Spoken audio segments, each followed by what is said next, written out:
नमस्कार दोस्तों, मैं हूं आपकी अपनी प्राची अधिकारी। वसीम रिजवी जी ने, या कि सैयद वसीम रिजवी जो कि उनका पूरा नाम है, उन्होंने यति बाबा नरसिम्हानंद जी के वहाँ जाके दासना मंदिर, जो कि दासना धाम है, वहाँ पर जाके गाज़ियाबाद में उन्होंने अपना घर वापसी कर ली। यानी कि सनातन, जैसा मैं हमेशा कहती हूँ, सनातन में स्वागत, तो उनका सनातन में स्वागत हो चुका है। आपने देखा था कि वसीम रिजवी जी काफ़ी वर्षों से, यानी कि विगत वर्षों से मुहिम चला रहे थे कि इस्लाम को वो अच्छा इस्लाम कैसे बनाएं। मतलब इस्लाम में जो कुछ बुराइयां थी, यानी कि इस्लाम की जो आयतों में कुछ बुराइयां थी, जिनको पढ़कर लोग मज़हबी फसादी बन रहे थे, जिहादी बन रहे थे और दूसरे के खून के प्यासे हो रहे थे और ख़ुद के लोगों के भी प्यासे हो रहे थे। जिसका जीता जागता एग्जाम्पल आपने देखा भी होगा। कभी किसी को जला देते हैं, कभी किसी को मार देते हैं, कभी किसी को काट देते हैं। और इवन यति नरसिम्हा बाबा जी के लिए भी कहा गया, यति नरसिम्हानंद जी के लिए भी, कि सरतन से जुदा, सरतन से जुदा, गुस्ताख रसूल की यही सज़ा, सरतन से जुदा, सरतन से जुदा, इस प्रकार से कहते हैं। और वैसे ही वसीम रिजवी के लिए भी एक व्यक्ति कह रहा था कि हैदराबाद का, जो कि MIM पार्टी का है, जिनकी पार्टी का इतिहास रहा है कि वो हिंदुस्तान के साथ विलय नहीं होना चाहती थी और निज़ाम के इशारे पर उनके बाप दादाओं ने, जी हाँ, ओवैसी के बाप दादाओं ने 9 गांव जलाए, 9 गांव फूके, औरतों के भ्रूण निकाल कर उनकी हत्याएं करी। उन भ्रूण निकली औरतों के साथ भी दुष्कर्म यानी कि बलात्कार किए गए। ये शायद तेलंगाना के लोगों को, आंध्रा के लोगों को, कुछ लोगों को मालूम ही ना हो, क्योंकि इतिहास पूरा बदल दिया गया जो 7-8 जो शिक्षा मंत्री बने। लेकिन अगर वो अपना ये इतिहास जान लेते तो कभी इनके वहाँ थूकते नहीं, इनको कभी थूकने नहीं देते, इन मुसलमानों को। खैर, या ओवैसी की पार्टी को कहें। अब हम बात करते हैं वसीम रिजवी जी की। वसीम रिजवी जी ने कहा था 26 आयतें निकाल दो, क्योंकि ये एक दूसरे से मैच नहीं करती हैं। कहीं पर तो कह रहे हैं कि अल्लाह बहुत मोहब्बत करने वाला है, वो ये कहता है कि तुमको तुम्हारा दीन मुबारक, मुझको मेरा मुबारक, और वो तुम अपने दीन में खुश रहो, मैं अपने दीन में। फिर एक जगह कहा गया है कि जो तुमको ना माने उसको तुम मनवाओ, और ना माने तो फिर उसको मार दो। तो ये कन्फ्यूजन है ना भाई। आप एक ही 2 जगह पे 2 अलग अलग बातें कैसे कर रहे हैं? आपकी बात या तो नफ़रत की होगी या मोहब्बत की या सलाहियत की ना। एक जगह आप नफ़रत, एक जगह आप बहुत ही ज़्यादा मोहब्बत के कसीदे रच रहे हैं लोगों के साथ कि भाई सब तुम्हारा दीन मुबारक, मुझे मेरा मुबारक। कहीं पर कह रहे हो जो मेरा ना माने उसको जीने का हक नहीं। तो ये जो एक दूसरे से मेल नहीं खाती थी, उनको वहाँ से हटाकर उसको अच्छा क्लीन स्वच्छ बनाने का था। और ये बात सही है कि वसीम रिजवी जी ने, जो कि अब जितेंद्र नारायण सिंह त्यागी बन चुके हैं। मुझे एक चीज़ समझ में नहीं आई कि ब्राह्मण और सिंह भी लगाया है और ब्राह्मण भी बने हैं, तो बहुत अच्छी बात है। चलो, क्योंकि एक ब्राह्मण ही क्षत्रिय बन गए तो बहुत अच्छी बात है, क्योंकि वैसे वो विद्वान हैं। विद्वान ब्राह्मण बन जाए तो कोई बुरा नहीं है। तो जो भी विद्वान होता है वो ब्राह्मण होता है। आप चाहे वाल्मीकि ब्राह्मण हो या वाल्मीकि क्षत्रिय हो या भरद्वाज क्षत्रिय हो मेरी तरह, या भरद्वाज ब्राह्मण हो किसी और की तरह, तो ठीक है ना। इसी तरह से वसीम रिजवी जी ने अपना लिया, तो उनका तहे दिल से सनातन में स्वागत है। और क्या कहें, मुस्कुराहट मेरी आपको दिखी रही होगी, खुशी दिखी रही होगी, क्योंकि मैंने भी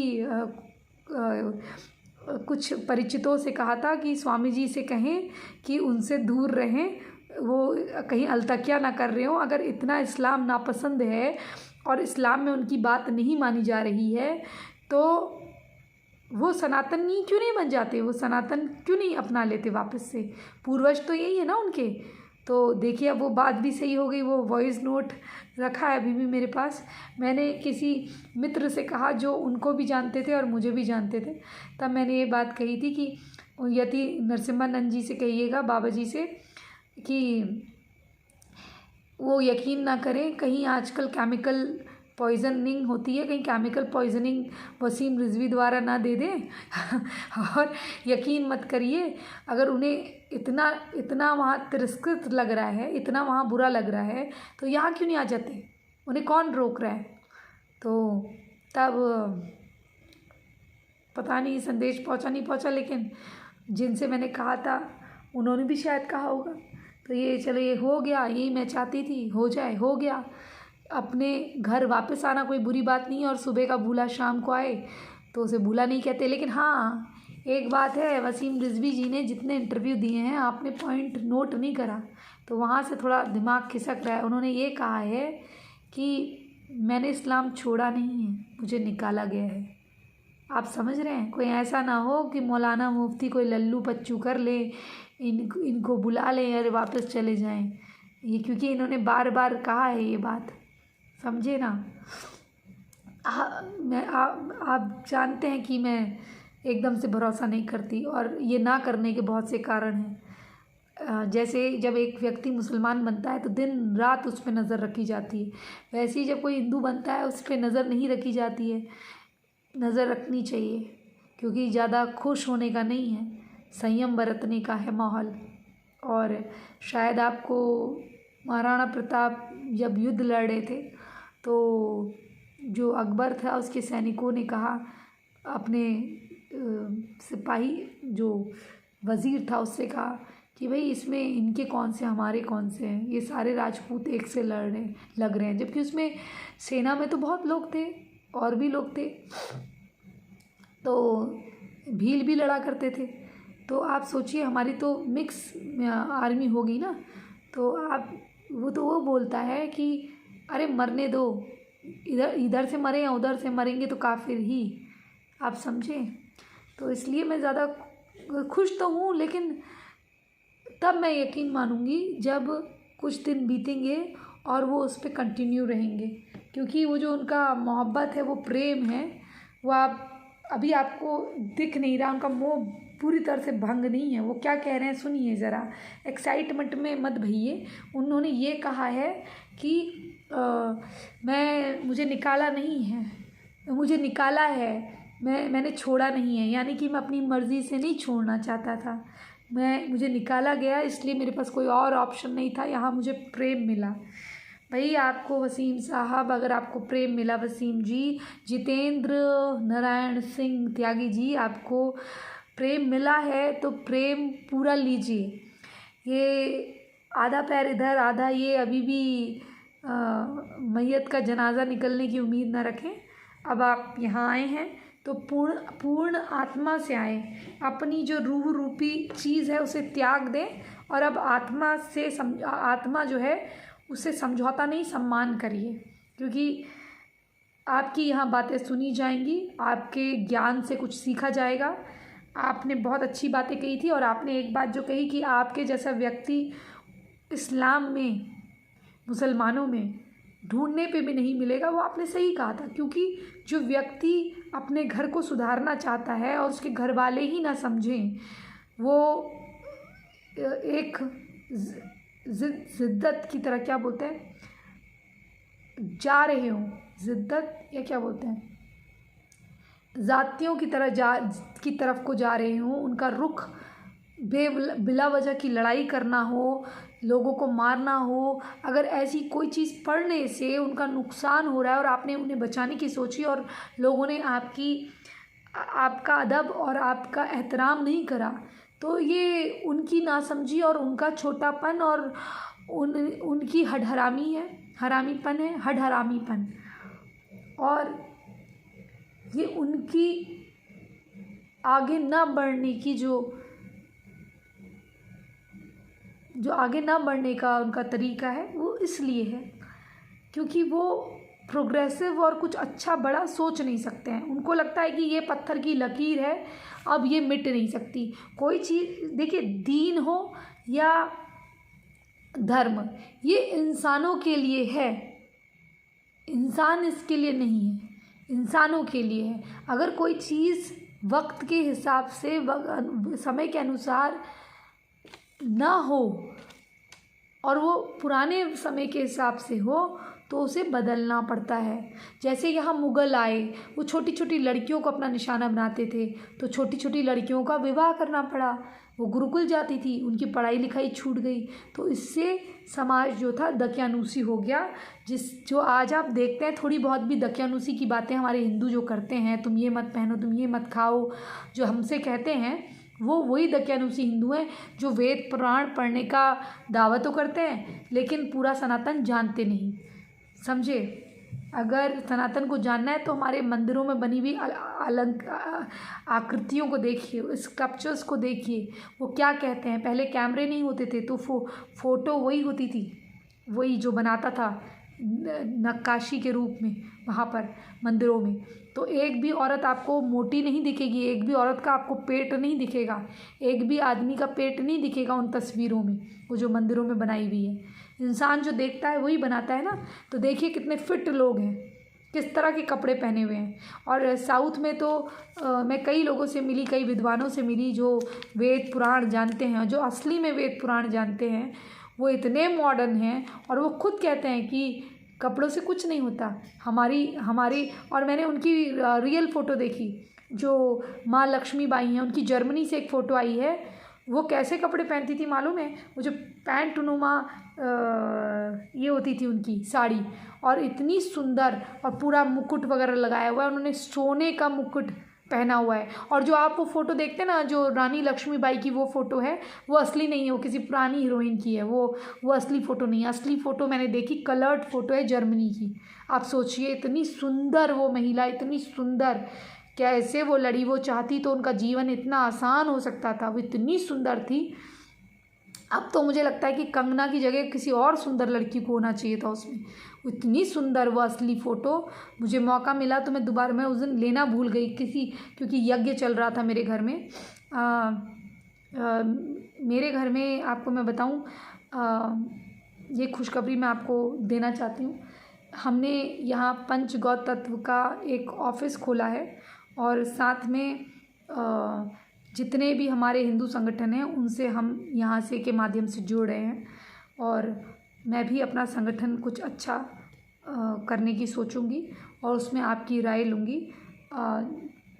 जिसमें केवल आप लोग जितने भी दिल से जुड़ना चाहते हैं उन लोगों का, चाहे वो किसी भी जगह के हों, किसी भी प्रांत के, किसी भी देश के हों, उनका सम्मान होगा।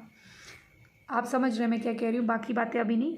आप लोग जो भी मेरे टेलीग्राम ग्रुप से भी जुड़ना चाहते हैं, वो मुझे ईमेल में संपर्क करिए। ईमेल डिस्क्रिप्शन में दिया हुआ है, तो मैं आपको ऐड कर लूँगी, या आप जब मुझे hello kindly send Telegram group लिखेंगे तो मैं वहाँ पर आपको अपना टेलीग्राम ग्रुप दे दूँगी। जो इंग्लिश में ऐसा स्टार का साइन और राष्ट्रवाद है, फिर स्टार का साइन है, फिर स्टार का साइन है, और राष्ट्रवाद हिंदी में है, फिर स्टार का साइन है। ऐसा मेरा ग्रुप है, शायद ढूंढने से मिल जाए, लेकिन आप मुझे ईमेल लिखेंगे तो मैं आपको डायरेक्टली सेंड कर दूंगी। तो एनीवेज, ये यज्ञ मेरे वहाँ हुआ, और ये प्रेरणा मुझे छोटू से मिली है। आपको पता है ना, मैंने कहा ना, जब मैं प्रेम करती हूँ तो पूरी तरह से करती हूँ। और अभी इतने दिन बीत जाने के बाद भी मैं छोटू को नहीं भूली हूँ, प्रत्येक दिन याद करती हूँ, और उसकी माँ बदला लेगी, ये ज़रूर है। चलिए, तो एनीवेज, ये वसीम रिजवी जी का स्वागत है। और भी भाई लोग अगर आना चाहते हैं तो आइए, लेकिन सच्चे दिल से आइए। ये 5 बार काम धाम छोड़कर चिल्ला चिल्लू के भाई कुछ नहीं मिलने वाला। कोई जन्नत ऊपर नहीं है। मरने के बाद किसने देखी जन्नत यार, बताओ? जब कसाब को जेल में रखा गया तो उसको ऑफिसर्स ले गए, जो पुराने लोग आए थे उसके, जिनको वो जानता था यही आतंकी जेल में बंद है, वो मर गए कुछ आतंकी, तो उसकी कब्र में उसके वहाँ जहाँ वो मरे थे लेके गए। बोले कहाँ है जन्नत, बता, खुशबू आएगी। तेरा मौलाना बोला खुशबू आएगी, हाफिज़ सईद बोला खुशबू आएगी, बता खुशबू कहाँ आ रही है? तो बदबू आ रही है, सड़ रहा है। अगर ये इतना जन्नती है इतने लोगों को मारने के बाद, तो ये कहाँ आ रही है खुशबू? ये लोग कहते हैं खुशबू आ रही है, ये आ रही है। तो यार प्लीज़ थोड़ा नॉर्मल बातें करो। लोग कहाँ मून तक जा रहे हैं यार। तुम्हारा तो धरती अभी तक चपटी है और साइंस अभी तक मूर्ख है। सात आसमानी हैं, उनसे बाहर निकलो, हकीकत के जीवन में जियो। ये किसने क्या लिख दिया तुम लोगों का मूर्ख बनाने के लिए? किसी आदमी के दिमाग की उपज है ये ऑर्गेनाइज्ड गैंग ऑफ क्रिमिनल्स। इसका नाम कुछ रख के, क्योंकि आपको मैं बता दूं कि हर जगह में सनातन का स्वरूप अलग था। सनातन की मूर्ति पूजा वहाँ पर भी होती थी, जो जिसको आज ये गल्फ़ वगैरह बोलते हैं, ये अलग देश थे। यमन भी देखो हिंदू नाम लगता है। तो बाकी जैसे इराक, ईरान, ये सारे जितने भी हैं, ये जितने भी देश हैं, पौरू राष्ट्र वगैरह जितने हैं, और जम्बू द्वीप के जितने भी भाग थे, उनमें अलग अलग तरीके से पूजा होती थी। वहाँ पर नाम भी उसी अनुसार थे। जब हम अबू कतिब कहते हैं तो वो मुस्लिम नाम आज आपको सुनाई देता है, लेकिन वो मुस्लिम नाम नहीं था, तब वो सनातन ही नाम था। इसी प्रकार जैसे मैंने कहा ना कि जिन लोगों ने विक्रमादित्य के बारे में व्याख्यान किया है, या जिन लोगों ने नदी और शिव पुराण के शिव स्तुति करी है, उन लोगों के भी आप देखें ना, उन लोगों ने भी जो उनके नाम क्या हैं, उनके भी उसी तरह के नाम हैं जिनको आज हम मुस्लिम कहते हैं। ऐसे नहीं थे वो नाम। जैसे मुर्गन हो जाता है दक्षिण भारत में, शिव जी का नाम, विष्णु भगवान का नाम अलग अलग हो जाता है। वैसे ही वहाँ पर ये एरिया है आज जो सऊदी वगैरह में आता है, इन एरियाज़ में नाम इस तरीके से होते थे, लेकिन वो थे सब हिंदू ही। इजिप्ट में देखिए तो आज वसीम रिजवी जी जो सनातनी बने हैं, अभी तो मैं पूरा यकीन नहीं कर रही हूँ, लेकिन हाँ ये ज़रूर है कि एक अच्छी शुरुआत है और होना भी चाहिए। और अपने पैतृक मैत्रिक धर्म में, एकमात्र धर्म सनातन में वापस आना ज़रूरी है। मज़हब यानी कि मौज का हब कोई मज़हब नहीं है। ये सब इंसानों द्वारा बनाए गए, इंसानों की खपत है। कोई कहता है कि बच्चा बिना शादी के पैदा हो गया, कोई कहता है मैं गॉड का मैसेंजर हूँ, कोई कहता है प्रॉफिट हूँ, कोई कहता है कुछ, कोई कहता है कुछ। हमारे वहाँ भाई देखो ना कोई गॉड का बच्चा है, गॉड के बच्चे हम ही हैं। कोई कहता है मैसेंजर है, कोई मैसेंजर नहीं। भगवान स्वयं प्रकट होते हैं, खुद एक इंसान के रूप में अच्छे कर्म करते हैं, लोगों के लिए एक नज़ीर या एक अनुभव प्राप्त करने वाली व्यक्ति बनते हैं, अनुभव देने वाले, शिक्षा देने वाले एक व्यक्ति बनते हैं। और उसके बाद वैसे ही वो समाधि लेके इस पृथ्वी से चले जाते हैं अच्छे कार्य करके, और उन्हीं को हम भगवान का रूप मानते हैं। तो इस प्रकार से वसीम रिजवी ने बहुत अच्छा काम किया। अब जो कि जितेंद्र नारायण सिंह त्यागी बन चुके हैं, और क्योंकि अब ये नाम नया है तो इसलिए मैं बार बार वसीम रिजवी कह रही हूँ, जो कि उनकी पहचान है, ताकि आप भूलें नहीं। चलिए वसीम रिजवी जी का स्वागत करते हुए, यानी कि जितेंद्र नारायण त्यागी जी का स्वागत करते हुए पंडित जी का मैं आपसे विदा लेती हूँ। आपको कैसा लगा ज़रूर बताइएगा, और कमेंट के माध्यम से अपनी राय दीजिएगा। और वीडियो अच्छा लगे तो चैनल को सब्सक्राइब करिएगा, और प्लीज़ शेयर कर दीजिएगा। हाँ, कुछ उन्मादी मेरी रीच को ख़त्म करना चाहते हैं। और हाँ, एक बात और पता चली है कि कुछ हिंदूवादी जो कि बिज़नेस करते हैं, ये क्या बोलते हैं, हिंदूवाद का जो बिज़नेस करते हैं, वो लोग कहते हैं एक भैया से कि हमारे पेट पर वो लात मार रही है तो हम उसे प्रमोट क्यों करें। भाइयों, मैंने प्रमोट करने को नहीं कहा है। मुझे प्रमोशन वैसे ही तुम्हारे व्यू चाहे लाइक कितने भी करोड़ों में हो भाई, मैं जब 16 साल की थी ना, तब से ऐसे कैमरे मेरे आगे लगे रहते थे। तो मुझे उस चीज़ का अगर होता तो कॉम्प्रोमाइज़ करके कहीं बैठी होती किसी प्रोड्यूसर डायरेक्टर की गोद में, और बहुत अच्छा काम कर रही होती। तो प्लीज़, ऐसा कोई चैनल नहीं है जहाँ मैंने इंटरव्यू नहीं दिया है, साउथ का, इवन गुजरात के पोर्टल। तो प्लीज़ भाई, मुझे अपनी कैटेगरी में मत गिनो।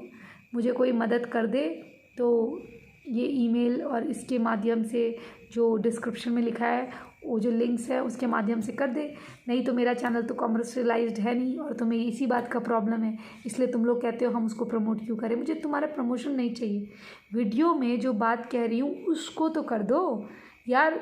अगर तुम सच में हिंदूवादी हो तो मुझे तो कोई यूट्यूब से पैसा कमाना नहीं है। तो अगर मुझे यूट्यूब से पैसा नहीं कमाना तो मैं तुम्हारे लिए ख़तरा कैसे हूँ। तुम्हारे वीडियो करोड़ों में जा रहे हैं, लाखों में जा रहे हैं। मेरे वीडियो सिर्फ बहनों तक जाने दो।